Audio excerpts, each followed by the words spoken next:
Hi, folks. It's been a while. It's been a It's been a while. while. Um, so uh Kenzie and I came up to do a recording because we were down in the kitchen uh having lots of ideas. And instead of making a list of these ideas, I thought, dang, I wish we had recorded that conversation in some ways because there are observances that I think are important to note with everything that's going on the planet, in the planet, around the planet, in the solar system and galaxy. The shifting and the ways that things are shifting and changing. Um, I feel like we are attempting as a state assembly. We recently had a meeting, Monthly a meeting. monthly meeting, and it was clear to me, at least, this is my observations were that there was some energy that needed to get pushed through that has been holding us back for a bit that I felt like in a large way did get pushed through. But what ended up happening is that we were trying to come together, just get through the number one thing on the agenda. And what ended up happening was because we don't have a moderator for the meeting, we need a moderator for the meeting. We need a timekeeper, is my opinion, hmm that we need a timekeeper for folks who have comments and observations to share in the meeting. But just being able we couldn't vote. Like I feel like it took a good 35 minutes to get to the first vote. And then it wasn't even what we voted on, felt like not even really what we were intending to vote on. And so if there's a way that we can figure out how to moderate our meetings, that would be super helpful. Have a timekeeper, that would be super helpful. But in a larger sense, I am super curious about how assemblies who have been successful, how they structure their meetings, right? And then also how have they dealt with the different levels that are required for us to go through, right? To get to a place where are functioning well together as a state community.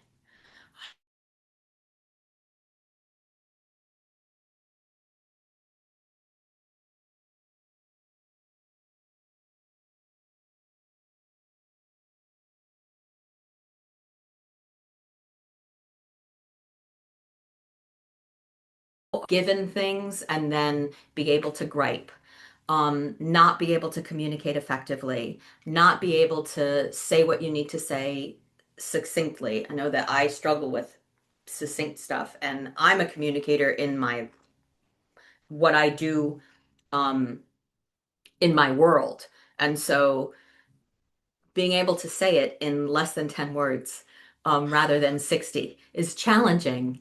But also just, simple things about self-regulation.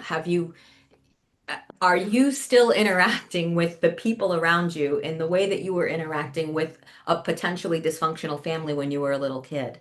How have you worked on your own issues to be able to hear someone not through your own traumas, but truly hear what it is people are saying?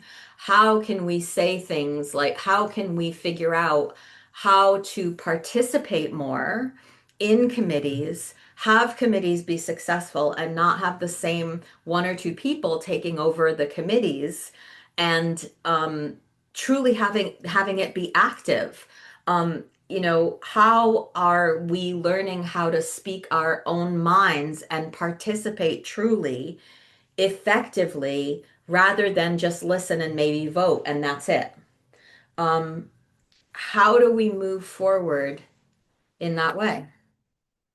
Those are the things I was thinking. hmm What were you thinking? What were your observations? And are there any observations that I shared with you that I didn't just remember or that you noticed that you think would be super helpful?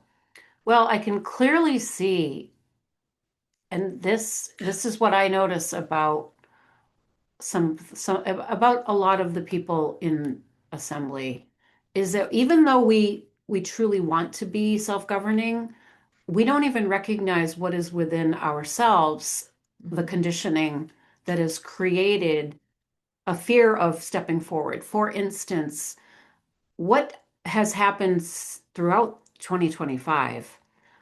A controversial topic is put on the agenda. It is communicated to the entire statewide assembly. This is what we're going to vote on at the next meeting. And then people receive the email and they have some kind of an issue with whatever it is. But rather than beginning a dialogue and coming back to the coordinators and saying, wait a minute, this doesn't feel right to me and I need clarification. And requesting that happen. This should really be a topic that a committee should be coming together on. It shouldn't be, oh, here is something that is being presented as if this is a done deal. It's yes or no vote. Mhm. So, but it's up to the individual to say, wait a minute, this doesn't feel right. Is this something that should be in committee? If yes or Is no, there is even there a a committee? committee? Right. And I'd like to be on it. Well, yes, but rather instead they sit back and stew until the night of or the night before, and then bring it up when you're in a room full of, you have the people that are like-minded and that share your opinion because you actually talk to them offline. And so you all kind of come together to support each other in a way and introduce something that is now at this point, it's the 11th hour. Mhm. This should have been ironed out or at least brought up well before. It shouldn't wait until Yeah. here. And then, So we need to make it clear to all assembly members that the way to handle that is to volunteer for a committee, to speak your mind, to say, hey, wait a minute, why are we voting on this? This is the first I'm hearing of it. Does anybody want to come together in a committee? yeah, You know what? People on my county haven't talked about this. That should be happening on your county so that your right, county is showing up and saying, well, we got together, we did some research, this is what we think. right, right. You know, how do we begin to get to that place where we are not giving the people who are organizing the one coordinate, like the two coordinators, giving them the responsibility to come with all of the things that should be on the agenda, do all of the legwork and the background about it, come and just ask for us to vote, and that's all we have to do. And they're going to take care of everything, and they're going to tell us everything that we need to know, and they're going to make sure that it's okay, and they wouldn't be doing anything to harm us, and they wouldn't be doing anything in self-interest, and we're just going to vote on it, and it's going to be done, and we're not going to really have to do anything. That's the de facto. Right. And that's actually what a lot of people, there are, and so now we're finding that schism here still, because there is a percentage of the people that are coming to the meetings exactly with that mindset. And then there's the other ones who didn't like what was originally shared, but didn't take it upon themselves to say, wait a minute, no, and yes, volunteer. Right. And actually and I actually brought this up and I said, if this was something that you felt we were doing wrong, if there was any part of that, you've had a month to respond. You have had a month to initiate and to, yes, volunteer to be part of something, which nobody did. Why do you wait till the 11th hour? And people actually got angry at me for saying that, insisting that, well, that's not my responsibility. But yes, it is. Self-governing means you are not afraid to speak your mind. You don't sit back and wait for, when I have my fellows around me and they are all going to support what I'm saying because we share this opinion. No, it's up that and this is a classic fear response that we have been conditioned, especially people that work for the state, the de facto, especially people that work in the municipal environment. We are conditioned to be squished down by the hierarchical rules of the authorities. And so that is a really, really hard conditioning pattern to even see. But that is where this fear of and the insistence that it's not my responsibility is coming from. Yeah. It is from years, it's from an Well, entire lifetime of working like that. I also want to say that I have had people come to me that have griped and moaned about the in crowd and not feeling like they're on the in crowd and feeling like they get told about things later. And my response to that, and what Kenzie and I were talking about is like, well, great. What are you volunteering for? If you want to be on the in crowd, it would be great to have the coordinators maybe not that I want to do it, but to say, is there anybody that's interested, right? At some point, we're not going to be the coordinators anymore. Is there anybody that might be interested in coordinating? Do you want to come to the meetings? Here's my meeting schedule. These are the meetings that I'm going to be going to this week. Is there anybody available that wants to come to these meetings? Now, I know the coordinator calls, the calls that go out that are open, that are invitation, but I feel like not a lot of people, for some reason, know about those calls. Not a lot of people are paying attention to the ways in which ASN information is shared, the channels that gets shared on. They're either not paying attention or they're doing something different. My question is, are you meeting with people on your county? Are you meeting regularly? All of those successful assemblies that are out there get together multiple times a week. Our coordinators are in meetings multiple times a week. Do we, the rest of us, know about those meetings? Are we asking to participate in those meetings? Are we getting together with our local people, even if it's just a few people on our county, or the counties around us? How often are we connecting? And have we also already made a list of the committees and the subject matter that we're interested in as we are moving forward? How is it that those assemblies are more together than ours when we have such potential here? How do we move forward? Be able to listen to stuff that we disagree with, And not get mad. and not take it personally. Yep, that's a thing. Not take it personally, but like the level of deprogramming, I feel like that has to happen. The level of ability to debate your opinion and your researched opinion as opposed to just your belief and unresearched response, the things that you fear. It's really important that we are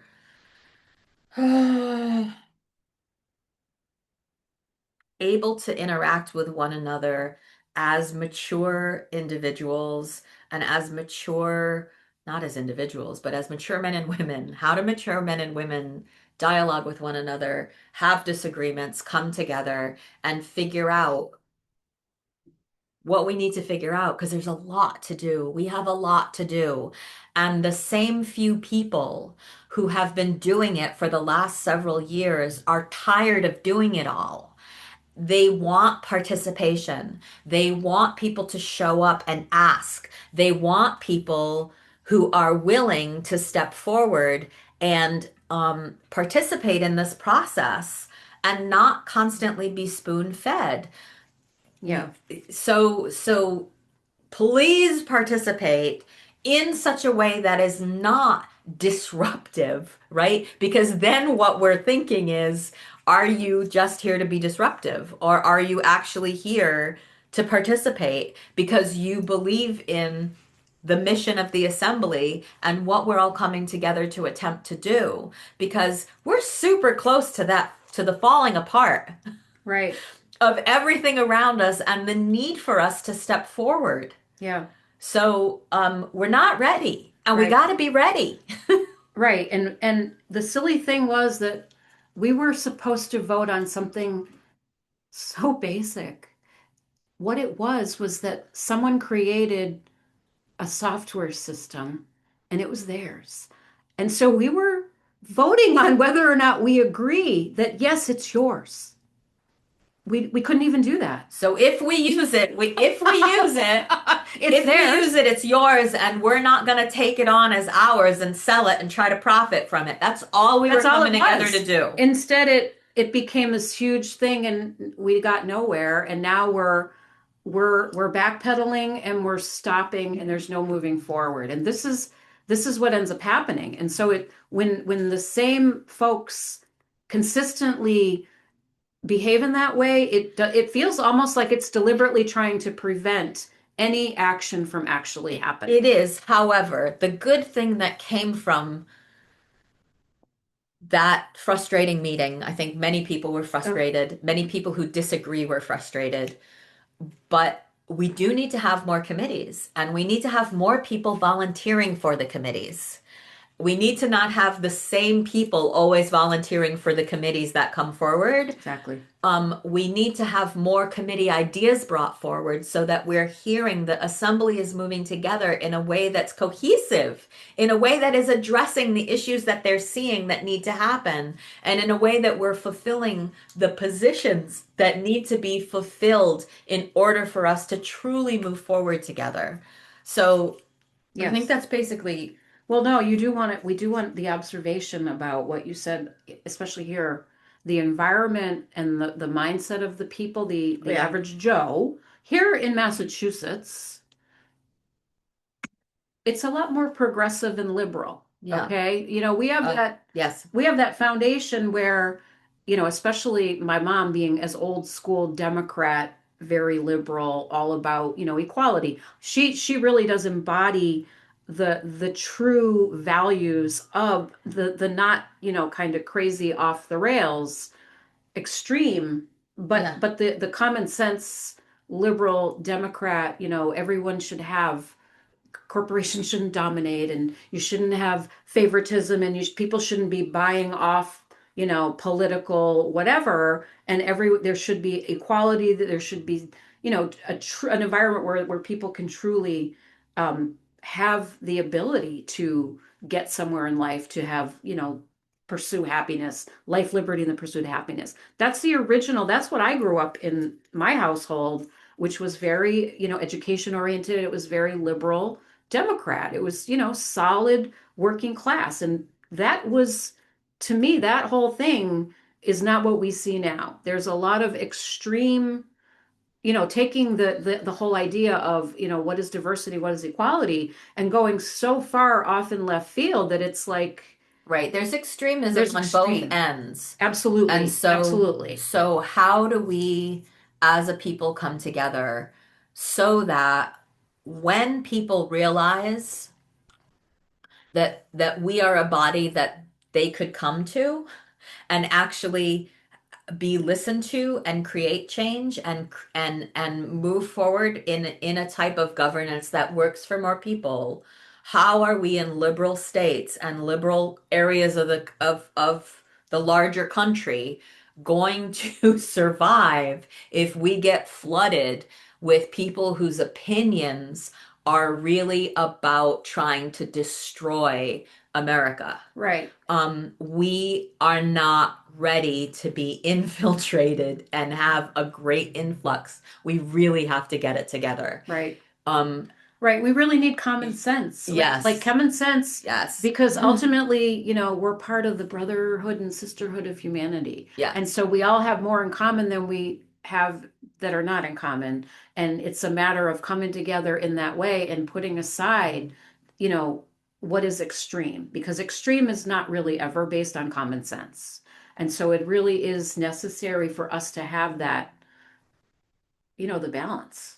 And yes, there's a very strong possibility. And this is what I have heard many times, that this is what happens. And I'm going to use the political, because I've heard this from people that are, staunchly patriots, they call themselves, or libertarians, along with the mindset.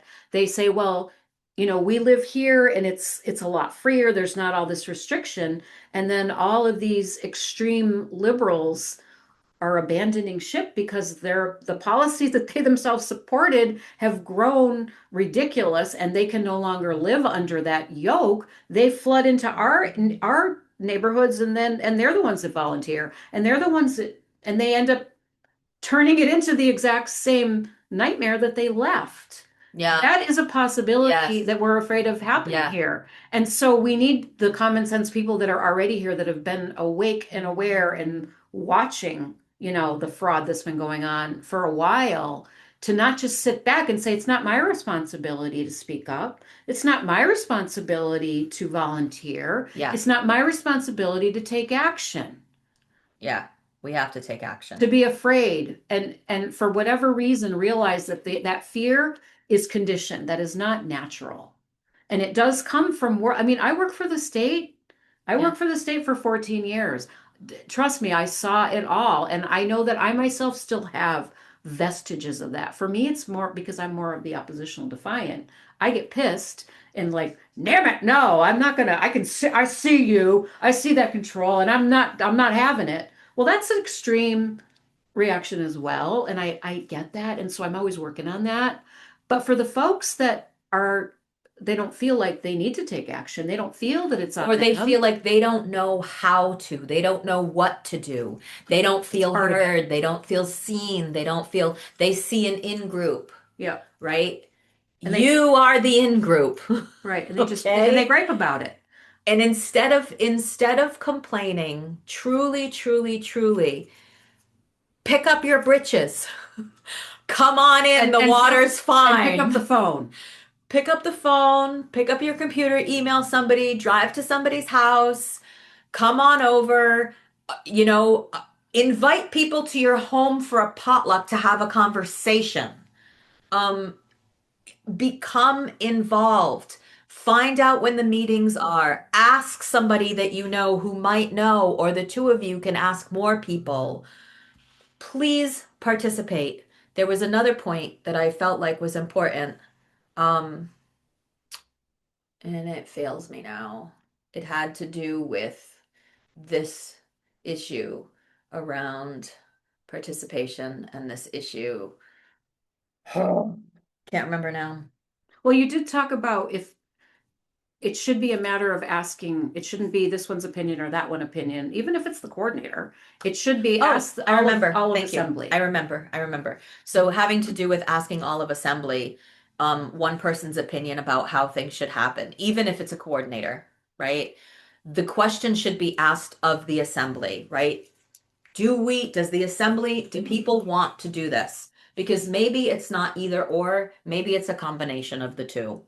Maybe it's both. Maybe we watch the videos and we come up with good informed questions so that when the speaker comes in, we have something solid to ask and the time is well worth our input. So maybe it doesn't have to be one or the other. And maybe the reason that we're not moving forward is that people don't feel empowered or they don't feel equipped to be able to move forward. They need more training, they need more orientation, they need more deprogramming Mhm. to be able to not feel so held back by their own fears. So every single one of us should feel comfortable raising our hand in assembly. Every single one of us should feel comfortable because I know that that is welcome. But you have to raise your hand and you have to open your mouth. Well, unless you're being belligerent and Yes, offensive. if you've raised your hand more than twice in an assembly meeting, maybe consider not raising your hand again and allowing other people to speak forward. Maybe consider putting your comment in the chat so that it can be recorded in the chat and people hear what you have to say, but there you have to be super concise, right? It's not so easy to take up time and space if you're putting your opinion and your questions and your complaints in writing as opposed to speaking it. Right. So if we're trying to come to the center around really creating a space where everybody is heard if they want to be heard. You have a right to be quiet, but don't complain about not being listened to if you haven't said something. And if you have said something, maybe stop complaining and participate more in the committees. And in the committees, we should actually, now that I'm thinking of it, we need to have committee report backs to Yes, find out yes, what committees are doing, what research they've done, who they've looked into, the resources that they've utilized, how it was that they were able to come to the opinion that they've come to. Committee reports are really important. Right. And informing a committee, again, if I say, okay, I want to be on this committee, it is my responsibility to then say, who's with me? I'm not just going to leave the meeting and then wait for the coordinator to be the scribe and to email me the list of names. That's not being self-governing. And so this is a little tiny point, but if you apply this kind of bigger scale, it's always on us as it's, oh, really? Ask the question. Who else is with me? I'm going to make a list of names. This is my email. This is my phone number. I'm putting it out there. If you want to be on the committee, if you want to join me, reach out to me or put it, tell me who you are. How can I reach out to you? Let's connect. The connection, that's the other thing. People start the process like after this meeting. So we did at least everyone, I pretty much universally agreed that yes, there should be a committee surrounding this particular topic. Absolutely. Great. And so just one person really. So in the Well, actually future, two. so in the future, Right. And so when things come up in the Yeah. notice of the meeting, and when those notices come out, we're not going to wait for the last minute, right? We're not going to wait until the night of the vote to voice our concerns if we haven't participated in a committee and voice those concerns when there was still time to look into alternatives, when there was still time to have those questions be answered. right. It's not about disrupting the vote, because what it looks like is all you're trying to do is disrupt the vote. Right. And to, again, also be spoon fed. Yeah. There has been a never ending request by people that everyone's email addresses, everyone's contact information for the entire list of people that are state nationals that have come through assembly to all be shared publicly. And no, we're sorry, that's not going to happen. And so you have to figure out the ways that you can get in contact with the people that, are going to work together, that share whatever Yes, insights you when you're have. coming to an assembly meeting, are you participating in the chat? Are you actually reaching out to the people? Ask a question of somebody that's in the meeting. Hey, so and so, do you mind if I reach out to you? Hey, so and so, Yeah. you're in my county. Aren't you in my county? I want to get together with you. Becoming more actively engaged and action oriented, so that when we are being inspired by God or spirit to help us move forward, we actually are utilizing that to move forward. Right. It's so important. It is so important, so important, so important. And also, one more thing that I wanted to touch on briefly, and then we'll be done, I think, Mhm. is how we course correct, right? We can't be expected, none of us, not one of us, not Kenzie, not me, not the coordinators, or anybody that's volunteered for any of the committees or any of the positions, can be expected to be perfect. We have to learn how to course correct. If somebody is offering us a suggestion about their perception about what is going on, being able to take that in and hear whether it's their projection or truly something about us needing to course correct. And then we get to make an informed decision about whether or not we want to take that in and hear it and be able to move through the future differently. We have to be able to take things not personally, but as help. So it's helpful if, when that information is shared, you, whoever is offering the information, is also doing self-analysis. How can each and every one of us course correct out of the de facto ways of living and being and participating or not participating? How can we do things more in a manner in which the de jure do things? Are we reading the handbook? Are we reading the Jural Assembly handbook? Are we reading the handbook for the assembly at large? Have we gone through the paperwork? Have we watched the videos? Um, And have we shared the ideas that we have? Because maybe it's a good idea that could really help the assembly move forward in a more cohesive way. So share the ideas you have with the people in your counties and help us move forward in such a way that more people are actively free. Yes. Thank you so much. We'll see you next time.